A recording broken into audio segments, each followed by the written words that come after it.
গন্ধ শুকতে শুকতে চলে এলাম পাপের গন্ধ। আর সেই পাপের গন্ধ সূত্র ধরেই তোর মতো শয়তানের পাপী রক্তে আমি তৈরি করবো এক মায়া ইতিহাস। ইতিহাস?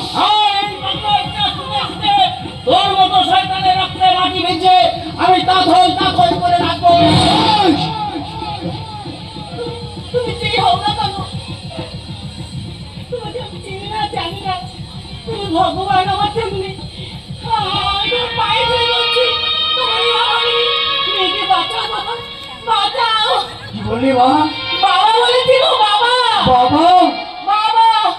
এই পাগলাটাকে যখন একবার বাবা বলে রেখেছিস তখন